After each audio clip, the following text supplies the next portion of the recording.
প্রিয় দর্শক, আমি এখন দাঁড়িয়ে আছি প্রত্যন্ত অঞ্চল রামগতি উপজেলা ৭ নং চররমিজ ইউনিয়ন ৫ নম্বর ওয়ার্ড সরাবজলে।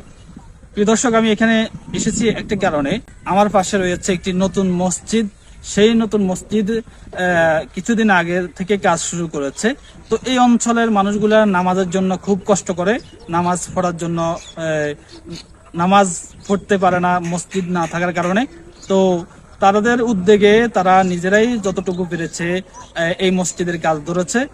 এখন তাদের কাছে আর কোনো টাকা পয়সা না, কেউ সাহায্য করে, কেউ যদি 10 টাকা 5 টাকা থেকে শুরু করে কেউ যদি আমাদের মসজিদের জন্য দান করে, তো আমরা এই মসজিদটাকে অন্তত কাজ শেষ করে আমরা নামাজের জন্য ব্যবস্থা করব। তারা এই উদ্যোগ নিয়ে আমাকে বলে, আমি এসে দেখি যে তারা মসজিদের কাজ শুরু করেছে কিন্তু শেষ করার মতো তাদের ওই অর্থ নেই। যেই ট্রেন কিনেছে সেটাও বাকিতে কিনেছে। আপনারা যদি সহযোগিতা করেন আল্লাহর ঘরের জন্য, মসজিদের জন্য, অবশ্যই এই মসজিদে দান করলে সওয়াবের ভাগী হবেন।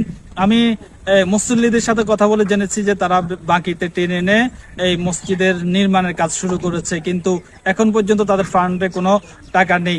রাহমাতুল্লাহি ওয়া বারাকাতুহু। আমাদের এই মসজিদটা আমরা দীর্ঘদিন পর্যন্ত চেষ্টা করতেছি, আমাদের এখানে একটা মসজিদের দরকার। তো আল্লাহর রহমত, ফসিউল আলম ইসপানি, ওনাকে আল্লাহ একটা রহমত দান করছে, উনি আমাদেরকে জায়গা দিয়েছে এখানে। এখন এই জায়গা দিয়েছে, আমরা মসজিদটা এলাকার কিছু মানুষ থেকে আপনার খুঁজে বিচারি আপনার এই পর্যন্ত আগাইছি। এখন বাকি সামনের কাজগুলো এখনো পর্যন্ত আমরা করতে পারতেছি না। এখন যদি আপনাদের কোনো যদি সহানুভূতি থাকে, বিভিন্ন এলাকা থেকে বিভিন্ন লাইনের কোনো অনুদান থাকে, তাহলে আমাদেরকে একটু আর্থিকভাবে একটু সহায়তা করার জন্য আমরা বিনীতভাবে অনুরোধ জানাচ্ছি। ধন্যবাদ।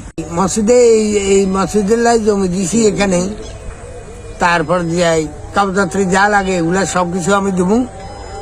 এখন মসজিদটা এখানে গরিব মানুষ সব এই এলাকার মধ্যে কার কোনো ওই বাড়িঘরেরও ঠিকানা নাই, বুঝলেন, তার কারণ গরিব মানুষ। এখন এই মসজিদের আপনার সবাই 2, 10, 20 টাকা 50 টাকা করে দিয়ে ট্রেনগুলো আনাইছে। এখন চানি দিতে আছে। আপনাদের কোথাও যদি আল্লাহর তরফ থেকে আল্লাহর ঘরের লাই সবাই মিলে সহযোগিতা করে বা আপনারা সহযোগিতা করেন, তাইলে এই মসজিদটা হইব শহরের মধ্যে মানুষ নামাজ কালাম হইতে পারবে 5 ওয়াক্ত।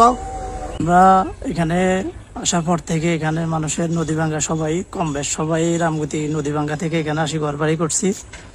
এখন আমাদের এখানে নামাজ পড়ার জন্য কোনো জায়গা নাই বা মসজিদ নেই, আমরা অনেক দূরে যাই পড়তে হয়। এখন আমরা সবাই মিলে উদ্যোগ করে এখানে মসজিদ করার সিদ্ধান্ত নেই। এখন আমাদের জমি নেই, তো আমাদের পার্শ্ববর্তী একজনের ফসিউল আলম ইসপানি, ওনার আল্লাহ সহায়তায় উনি আমাদের মসজিদের জন্য জমি দিয়েছেন।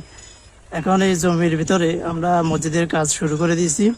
এখন করতে গিয়ে আমাদের যতটুকু সমাজ থেকে টাকা উঠাইছি চারিদিক থেকে, এখন উঠানোর পরে এখন আমাদের অনেকগুলো কাজ এখনো বাকি রয়ে গেছে। এখন আমরা টাকার জন্য কাজগুলো করতে পারছি না। এখন আমরা আপনাদের কাছে অনুরোধ, আপনারা যেখান থেকে পারেন মসজিদের জন্য সহযোগিতা করুন।